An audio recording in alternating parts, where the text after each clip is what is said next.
Rrëzohet qeveria e Kosovës, ku vendi voton me shumicë votash mocionin e mosbesimit për kabinetin e Isa Mustafës, duke e quar kështu vendin në zgjedhje të parakoshme. Mustafa deklaron, ky është një skenari përgatitur politikisht për ta çuar vendin drejt destabilitetit. Opozita e akuzon, qeverisja kishte dështuar në çdo aspekt. Bledi Çuçi rëfen në Tv, tregon pasionet e tij për biçikletën dhe motorin, si edhe këshillon kolegët të qëndrojnë në formë të mirë fizike. Për Çuçin, kryeministri Rama është personi me më shumë humor në Partinë Socialiste, ndërsa ka edhe një sfidë për ish-kryeministrin Sali Berisha. Ngacmimet seksuale po kthehen në fenomen shqetësues në shkolla. Pezullohet nga detyra mësuesi në Tiranë pasi u denuncua nga një 14 vjeçare se e kishte puthur dhe prekur në vende intime me zor. Nga të dhënat çdo vit publikohen të paktën 3 raste të tilla, por shifrat reale janë më alarmante. Përshëndetje, ju njohim më gjithësisht me lajmet. Bie qeveria e Kosovës e drejtuar nga Isa Mustafa. Kuvendi ka miratuar mocionin e mosbesimit duke quar kështu vendin në zgjedhje të parakoshme. Mustafa e cilëson mocionin një pamflet politike dhe deklaron se kjo lëvizje bëhet për të shkaktuar destabilitet në vend. Me 78 vota për nga 115 deputet mënyrë elektronike, 34 kundër, 3 abstenim, kuvendi e miratoi mocionin e mosbesimit ndaj qeverisë e Republikës Kosovës. Me këtë i mbylli punimet e kësaj seance e miropafshëm në seancën e radhës. Me 78 vota pro, kuvendi i Kosovës ka miratuar vendimin për rrëzimin e qeverisë të drejtuar nga kryeministri Isa Mustafa. Votimi i mocionit të mosbesimit e çon vendin në zgjedhje të parakoshme, ndërkohë që nga ky moment pritet që presidenti Hashim Thaçi të shpall vendimin. Mocioni i mosbesimit të qeverisë me 42 nënshkrime është dërguar në kryesinë e kuvendit nga grupet parlamentare të Nisma për Kosovën, Aleanca për Ardhmërinë e Kosovës dhe Lëvizja Vetëvendosje, si dhe disa deputet të tjerë, përfshirë dhe 3 deputet të PDK-s.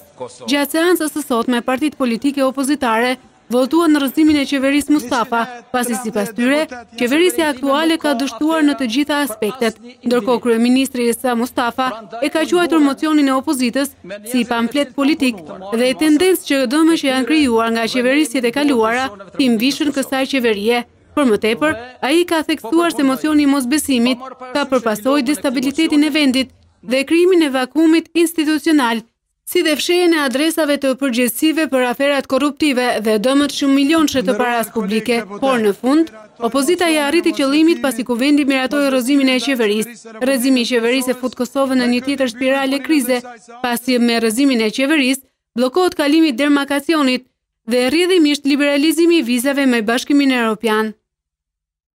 Le të ndjekim tani thënien e ditës. Qeveritë shqiptare që punojnë kundër interesave shekullore kombëtare duhet të rrëzohen. Shqiptarët dinjitos të Kosovës e arritën. Zgjedhjet e 18 qershorit shkojnë në dyert e kolegjit zgjedhor. Kreu i opozitës Lulzim Basha ka bërë të ditur sot lajmin me argumentin se është tejkaluar afati për dorëzimin e listave të kandidatëve nga partitë politike, duke shndërruar këtë proces të palishëm. Legitimiteti i zgjedhjeve të 18 qershorit do të kalojë më parë nga kolegji zgjedhor. Është Partia Demokratike, ajo që do të ankimojë në kolegjin zgjedhor afatin e dorëzimit të listave të kandidatëve të 15 partive që janë regjistruar në zgjedhjet e përgjithshme. Absolutisht çdo listë e dorëzuar në KQZ është e jashtëligjshme, procesi është në kolaps ligjor. Kolegji zgjedhor do të ballafaqohet së shpejti me kërkesën për të hedhur poshtë 18 qershorin dhe listat e palishme. Gjatë fjalës së tij në çadrën e Lirisë, kryedemokrati Basha nuk përjashton mundësinë e presionit ndaj kolegjit zgjedhor në tentativë për të marrë një vendim antikushtetues. Dhe shpresojnë që me presione ndaj kolegjit zgjedhor do t'i thonë shqiptarëve që dhe 1 nuk bëjnë 2, po bëjnë 1. Se 17 plus 31 plus 2 nuk bëjnë 50, po bëjnë 49. Ndërkohë, mbështetja për opozitën është shtrirë edhe në radhët e shumicës. Këtë të mërkur, ish deputeti socialist Eduard Ndoca e ka mbërritur në çadrën e Lirisë në mbështetje të saj. Ministri i Drejtësisë, njëherësh kreu i LSI-s Petrit Vasili, deklaron se konfliktet politike po bllokojnë ecurinë normale të shumë reformave. Mes tyre i përmendi reformën në drejtësi si një reformë me ndikim të drejtë për drejtë në zgjidhjen e shumë mosmarrëveshjeve mes njerëzve. Konfliktet politike pengojnë gjithçka. Kështu deklaroi nga Shkodra kreu i LSI-s Petrit Vasili. Ndaj në këto kushte, për Vasilin është e domosdoshme zgjidhja sa më parë e krizës politike në vend. Edhe pjesa e reformës drejtësie është pjesë e një ngërçi politik të përgjithësuar, ndaj zgjidhja sa më shpejt dhe më konstruktive e konfliktit dhe krizës politike është në të mirë të gjitha këtyre drejtimeve që unë citova. Vasili kërkon reflektim nga të gjithë aktorët politik, me qëllim për t'i dhënë vendit zgjedhje të gjithë pranuara. Reflektimet duhet të jenë të shumashme dhe nga të gjithë aktorët për të kuptuar jo të tashme, por për të kuptuar se cila do të jetë nesërmja e vendit, në rast se ne do të vazhdojmë të thellojmë krizën politike. Përpjekja ndërkombëtarëve për t'i dhënë fund krizës politike në Shqipëri nuk ka përfunduar. Për këtë qëllim në Tiranë është një delegacion i kongresmenëve amerikan, ku kanë zhvilluar takime me aktorët kryesor në vend. Edhe ambasadorja BE-s Romana Vlahutin ka thirrur të gjithë ambasadorët e BE-s, ku kriza politike ishte në fokus të bashkëbisedimit. Ish-ministri Bledi Çuçi është rrëfyer në Tv për veten, kolegët dhe rivalët politik. Mes këshillave dhe batutave ju sjellim një politikan pak më ndryshe se ç'ata i paraqiten publikut. Ata zakonisht jemi mësuar t'i shohim nën petkun e zyrtarit, por në rastet kur e zhveshin bëhen më interesant në sytë e publikut. Kjo gjë ka ndodhur edhe me kryesuesin e listës së kandidatëve të PS-s në Gjirokastër, Bledi Çuçi. Në intervistë larg seriozitetit të punëve të përditshme i ftuar në emisionin Trejat, Çuçi tregoi dy pasionet e tij, biçikletat dhe motorat. Ish-ministri ka edhe një këshill për kolegët. Sugjerime jap gjithë ministrave dhe ministrave. Okej. Ministrave dhe ministrave. Kush ka më tepër nevojë nga ata? Nevojë kanë gjithë, Çuçi numëroi të tregonte edhe për sekretet e vogla brenda mbledhjes së qeverisë. Kryeministri që ka një sens humori të jashtëzakonshëm. Kjo është klishe, po edhe do thonë ama ky me çfarë mos e lanom. Edhe këtu thotë. Po nuk pas ka ndonjë tjetër kështu që. Jo, ka, po është e vërtet që kryeministri ka një sens humori të jashtëzakonshëm. Vjen keq që është kryeministër dhe duhet ta them këto pozita do merret sikur ky po e thot sepse ai është kryeministër. Ish-ministri ndau një tjetër pasion, notin. Duke thumbuar ish-kryeministrin Berisha, i saktëson se ndryshe nga ai, nuk rri gjatë në ujë, por noton gjatë. Për saktësi Berisha vetë ka thënë që unë rri gjatë në ujë. Që të japim Cezarit atë që i takon Cezarit. Edhe hipopotami po sot. Nuk ka thënë asnjëherë që unë notoj gjatë. Unë rri gjatë në ujë. Ndërkohë ju notoni gjatë. Unë pa diskutim notoj gjatë. Por nuk rrini shumë në ujë. Pra notoni shpejt. Kur shkojmë pishina, se kam kohë pa shkuar tani për shkak të punëve, po në një orë bëj rreth 2000 metra. Nëse dikur abuzimi fizik mbi nxënësit në klasë përbënte problemin kryesor të kësaj marrëdhënie, sot ndodh ndryshe. Kacmimet seksuale të mësuesve me nxënëset e mitura po njohin të paktën 3 raste çdo vit. Dhe rastet nuk janë vetëm ato që mësohen përmes medias, por në të vërtetë janë më të larta, nëse do të shtonim edhe frikën e vajzave të vogla për të denoncuar mësuesin e tyre. Listës së denoncimeve ju shtua edhe ky i sotmi. Fenomeni i abuzimeve të mësuesve me nxënësit po merr përmasa të frikshme në vendin ton. Thuaj se çdo vit 2 deri 3 raste bëhen të bujshme për shkak të peshës që marrin, pasi janë kryesisht abuzime seksuale. Rasti i fundit të shënuar sot në kryeqytet në një shkollë 9-vjeçare. Mësohet se një mësues në prag të pensionit është denoncuar nga prindrit e një vajze të klasës së 7 me akuzën ngacmim seksual. Vajza ka rrëfyer se mësuesi e ka puthur dhe prekur në vende intime. Ky rast u kap shpejt pasi e mitura u tregoi prindërve dhe ngacmimi nuk shkoi më larg se kaq. Po s'kan patur të njëjtin fat vajza të tjera, të cilat dhe janë përdhunuar nga mësuesit.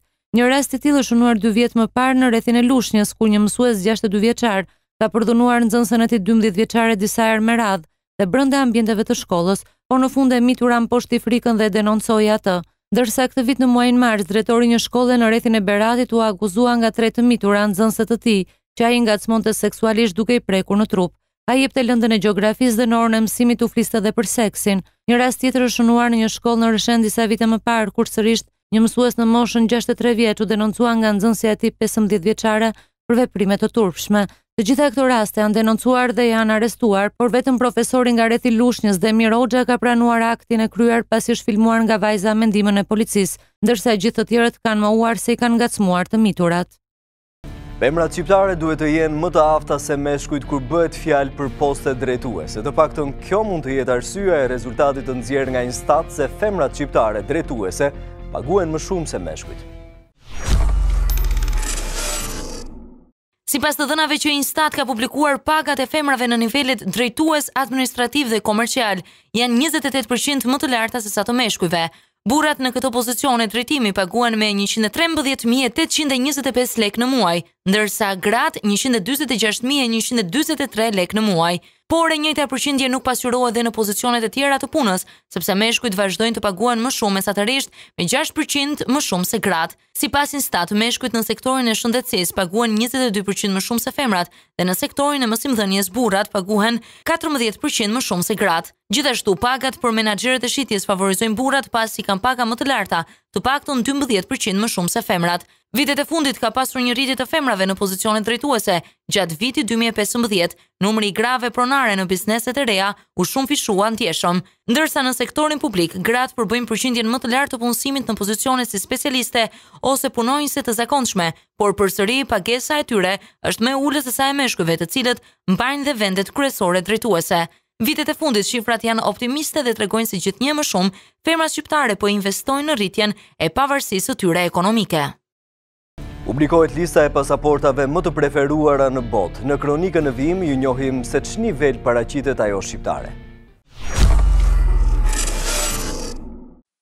Në një listë me 199 vende, pasaporta shqiptare sa i përket vlerës së saj dhe lehtësisë për lëvizje në botë, është rënditur pothuajse në mes të listës. Sipas një studimit Nomad Capitalist, pasaporta shqiptare rënditet në vendin e 83, duke lënë pas nga rajoni vetëm Bosnjën dhe shtetin më të ri të Europës, Kosovën. Pasaporta shqiptare i mundson atij që posedon udhëtimin të lirë pa viza në 98 shtete, duke lënë pas Kosovën, qytetarët e së cilës mund të udhtojnë pa viza vetëm në 38 shtete.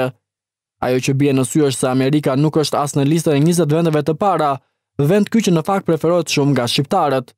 Në krye të listës është Suedia, pasuar nga disa shtete të tjera europiane.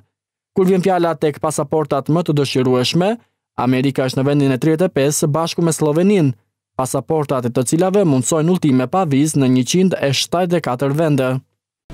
Kemi mbërritur tani në hapësirën e lajmeve shkurt nga vendi. Mes tyre ju japim detaje edhe për vetvrasjen e një policeje në qytetin e Durrësit. Një ngjarje e rëndë ka tronditur qytetin e Durrësit ku një oficer e policie i ka dhënë fund jetës me armën e shërbimit. Policia përmetije se bëhet fjalë për Peranxhela Shahini, 23 vjeçe. Policia po heton për zbardhjen e ngjarjes dhe zbulimin e shkaqeve që e çuan drejt vetflijimit 23 vjeçaren. Dënohen me 3 vite shërbim prove 6 policët privat që po shoqëronin parat në grabitjen e Rinasit. Mbi ta rëndon akuza e shpërdorimit të detyrës. Efektivët privat akuzohen se nuk kanë reaguar në momentin e grabitjes. Duke nisur që nesër rreshtet do t'i lënë vendin dielli dhe temperaturave të larta. Nesër temperaturat e ajrit do të shënojnë 20 gradë Celsius, ndërsa në fundjavë do të pësojnë një rritje të ndjeshme, ku temperaturat do shënojnë 29 gradë Celsius.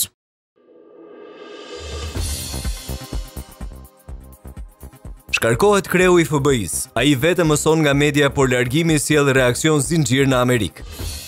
Bulizmi në fëmijëri dëm për viktimën dhe agresorin. Ky i fundit rrezikon të kthehet në kontingjent kriminal kur rritet. Shkarkohet drejtori i FBI-s. Lajmi ishte i papritur edhe për vetë drejtuesin, i cili mësohet se e ka marrë vesh nga media, ndërsa po zhvillonte një takim të agjensisë. Presidenti Trump deklaroi se ka pranuar kështu kërkesën e prokurorisë së përgjithshme për largimin e Comey nga drejtimi i Agjensisë së Inteligjencës. Presidenti Amerikan Donald Trump ka nisur të kryqëzojë drejtuesit e lartë të qeverisë së tij. Këtë herë manjati newyorkez ka shkarkuar nga detyra kreun e FBI-s James Comey. Lajmi u bë i ditur nga zëdhënësi i shtëpisë së bardhë, i cili theksoi faktin se presidenti ka pranuar rekomandimin e prokurorit të përgjithshëm në lidhje me shkarkimin e drejtorit të Byros Federale të Hetimeve. Një ditë më parë, FBI njoftoi Kongresin se zoti Comey kishte paraqitur në mënyrë të pasakt disa nga gjetjet kyçe që përfshinin hetimet rreth emaileve të zonjës Hillary Clinton gjatë dëshmisë së dhënë prej tij në Kongres. Ish kreu i FBI-s James Comey mendoi se dikush po e vinte në lojë kur mësoi fillimisht shkarkimin e tij nga detyra e drejtuesit të Byros Federale të Hetimit. Lëvizja e shtëpisë së bardhë ka lënë të shokuar Washingtonin. Pretendimi i Trump është se Comey nuk mund ta drejtonte në mënyrë të efektshme Byron Federale të Hetimit. Prokuror për një kohë të gjatë, Comey ka qenë zëvendës kryetari i Departamentit të Drejtësisë gjatë administratës së presidentit George W. Bush dhe u emërua shefi FBI-s me mbështetjen e gjerë nga të dy partitë në Kongres. Në blokun e lajmeve shkurt nga bota ndër të tjera veçojmë lindjen e foshnjës më të madhe në botë, më shumë se 7 kg. Një nën nga Zelanda e Re ka lindur një nga bebet më të mëdha që ka ardhur ndonjëherë në jetë. Ai peshon 7.4 kg dhe ka një gjatësi trupore prej 57 cm. Foshnja është afërsisht sa 2 fishi i peshës mesatare të një bebi të lindur në Australi. Për këtë do t'i duhet që të përdor veshje të një bebeje 6 muajshe. Fëmia erdhi në jetë me lindje cezariane, ndërkohë që doktorëve ju desh 3 orë për të administruar epidurialin. Presidenti i ri Koreas së Jugut, Moon Jae-in, u zotua gjatë ceremonisë së betimit se do të zgjedhë ngërçet e ekonomisë, por edhe marrëdhëniet me Korenë e Veriut. Jae-in u shpreh i gatshëm të vizitojë Pyongyangin kur të jenë kushtet e duhura. Ish juristi i të drejtave të njeriut, është i biri i një refugjati koreano-verior dhe njihet për pikpamjet e tij liberale. Ekspertët mendojnë se politika e tij e zbutjes së marrëdhënieve me Pyongyangin mund të shkaktojë nga ana tjetër tensione me Donald Trump. Një senatore në Australi ka hyrë në histori pasi është bërë politikania e parë në vend që ushqen me gji foshnjën në dhomën e Senatit të Parlamentit. Alia Joy është vajza 2 muajshe e senatores Larissa Waters, njëkohësisht nën kryetare e Partisë të Gjelbërve Australian, e cila është ushqyer me gji nga nëna e saj e barabartë me politikanët e tjerë në parlament. Kuvendi australian ndryshoi rregullat vitin e kaluar për të lejuar ligjvënëset femra të merrnin foshnjat e tyre në sallë. Për të gjithë ata që nuk kanë mundur të informohen me zhvillimet më të fundit, përcjellim lajmet kryesore në web. Indivi.al, në ditën kombëtare të drejtësisë, Edi Rama flet për bunkerin e fundit. Për kryeministrin Rama, bunkeri i fundit në Shqipëri është vendosur në bulevardin kryesor të kryeqytetit dhe instalimi i tij ka një qëllim: bllokimin e vettingut. Newsbomb.al, drog korçe me thas, 2 poseduesit zbulohen lehtësisht nga policia. Syri.net, Manjani në krah të Kastriot Miftarajt, e arrestuan për fjalën e lirë. Lapsi.al, vrasje në Tiranë, therren me thik 27 vjeçarin. Opinion.al, The Guardian, qindra azilant shqiptar janë deportuar gabimisht nga Britania. Jeta është qef, Shkodra përfshihet nga flakët, digjen 2 lokale, rrezikohet një banesë. Juventus fiton dhe kalon në finalen e Champions League. Sot në mbrëmje do të përcaktohet edhe skuadra tjetër finaliste. Juventus edhe dje bëri detyrën në mënyrë perfekte në Champions League duke fituar 2-1 ndaj Monakos, pa vuajtur as pak presionin e ekipit francez. Vetëm 33 minuta zgjeti ekuilibrin në fushë me sulmuesin Mandzukic, i cili zhbllokoi takimin, teksa në minutën e 44 Dani Alves shënoi një super gol dhe mbylli gjithçka. Talenti Mbappé i shënoi Buffonit në minutën e 69, një shenjë fatit sepse portieri italian ka patur fjalë të shkëlqyera për yllin e ri të futbollit francez. Zonja e vjetër tashmë e ka mendjen vetëm tek trofeu i madh që e pret prej 2 dekadash. Sot do të përcaktohet edhe skuadra tjetër finaliste në Champions League. Në orën 20:45 Atletico do të pres në Vicente Calderón skuadrën e Realit të Madridit për të synuar përmbysjen e madhe. Janë publikuar formacionet e mundshme të 2 skuadrave, ku ajo që bie në sy është ndryshimi i skemës së Zidane. Në mungesë të Bale, do të jetë Benzema ai i cili do të pozicionohet në krah, ku do të mbështetet nga Ronaldo dhe Isco. Shpresat ishin të mëdha, por votat nuk ishin në favor të Shqipërisë. Ndaj Lindita Halimi nuk arriti dot të kualifikohej në finalen e Europianit me performancën e saj botë.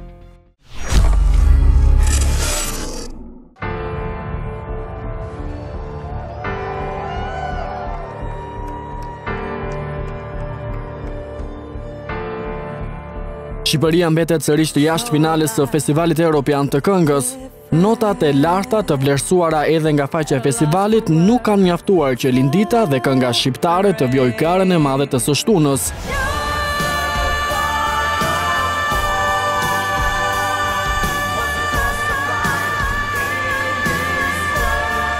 E ngjitur e 4-ta në arenën e Kievit, Lindita ka emocionuar publikun në sallë dhe ndjekësit shqiptar, por jo aq sa për të siguruar një bilet drejt finales së 13 majit. Nata e parë e festivalit solli për publikun evropian 18 performanca, duke gërshetuar stilet muzikore me efektet më të fundit piroteknike, duke i dhënë festivalit edhe këtë vit fjalën e fundit të teknologjisë.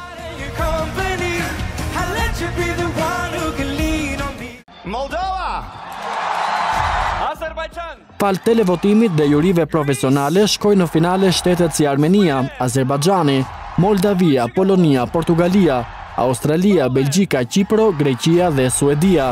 Gjamala, fituese në fuqi, ka përshëndetur festivalin duke risjedh emocionet e këngës 1944.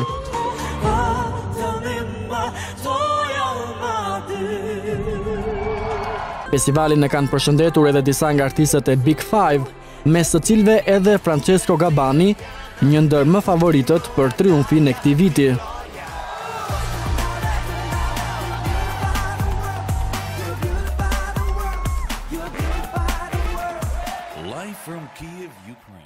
Ka mjaftuar dalja e tij në natën e parë gjysmëfinale të Eurovision që Francesco Gabbani të pozicionohet mjaft mirë në klasifikimet europiane të iTunes. A do t'jetë ai dhe majmuni i tij fituesit e këtij viti?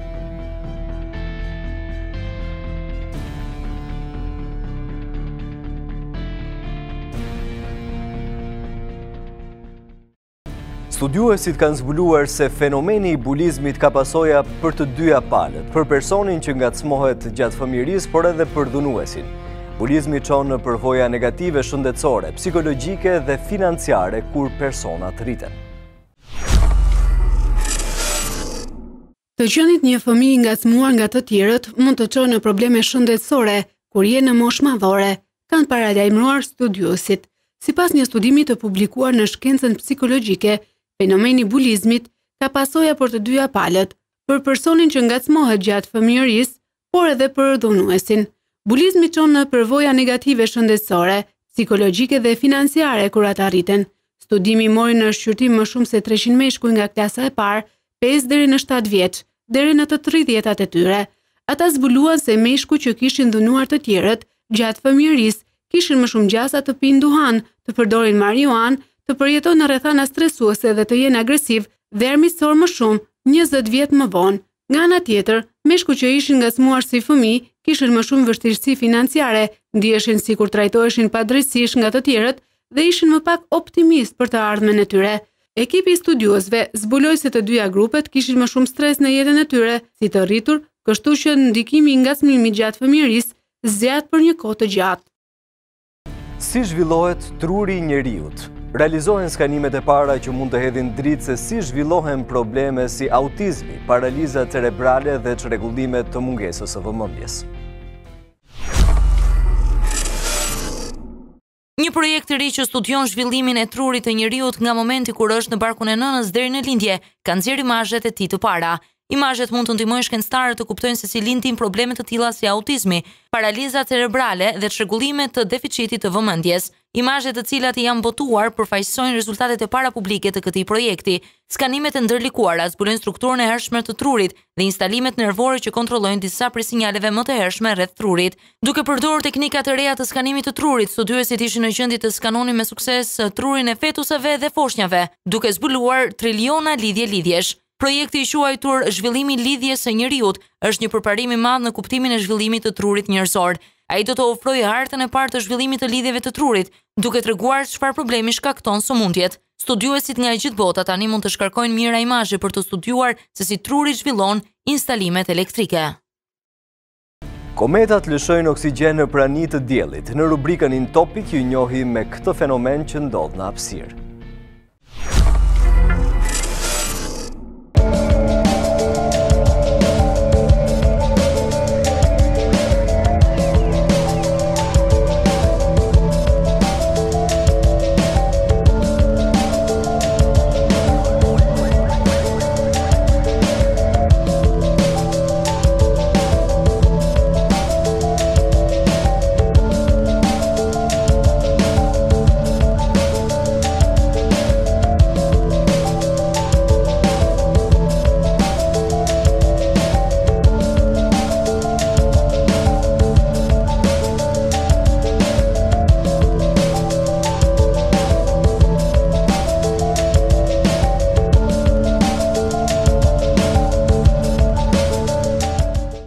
Nga lajmet e showbizit do të ndihni, nëse mbretëresha e muzikës Beyoncé nuk do t'ishte e tillë, e sigurt që në karrierën e saj do t'ishte një modele. Ndërkohë, Harry Styles më në fund ka gjetur recetën se si të ketë një romancë të gjatë.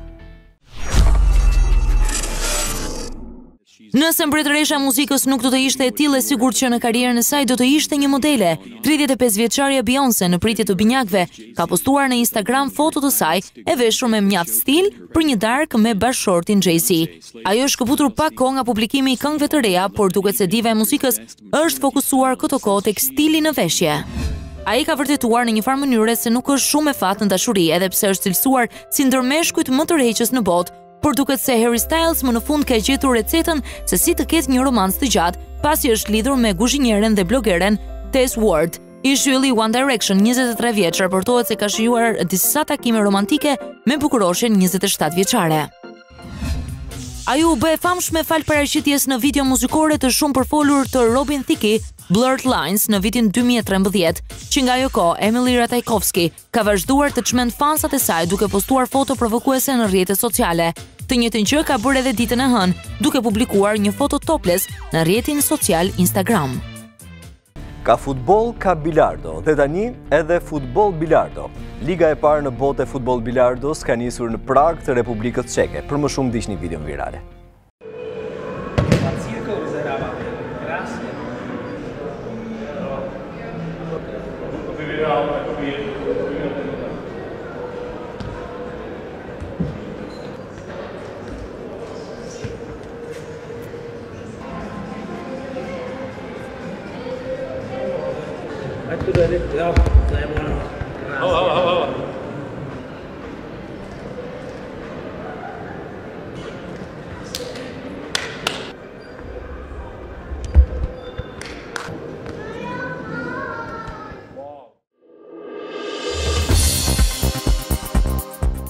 Rrëzohet qeveria e Kosovës, ku vendi voton me shumicë votash mocionin e mosbesimit për kabinetin e Isa Mustafës, duke e quar kështu vendin në zgjedhje të parakohshme. Mustafa deklaron, ky është një skenari përgatitur politikisht për ta çuar vendin drejt destabilitetit. Opozita e akuzon, qeverisja kishte dështuar në çdo aspekt. Bledi Çuçi rrëfen në Tv, tregon pasionet e tij për biçikletën dhe motorin, si edhe këshillon kolegët të qëndrojnë në formë të mirë fizike. Për Çuçin, kryeministri Rama është personi me më shumë humor në Partinë Socialiste, ndërsa ka edhe një sfidë për ish-kryeministrin Sali Berisha. Ngacmimet seksuale po kthehen në fenomen shqetësues në shkolla. Pezullohet nga detyra mësuesi në Tiranë pasi u denuncua nga një 14 vjeçare se i kishte puthur dhe prekur në vende intime me zor. Nga të dhënat çdo vit publikohen të paktën 3 raste të tilla, por shifrat reale janë më alarmante. Ju sapo keni ndjekur News në TV. Për më shumë ju sugjerojmë që të na vizitoni edhe në intv.al. Bashkë do të shihemi sërish nesër në orën 18:30. Mirupafshim.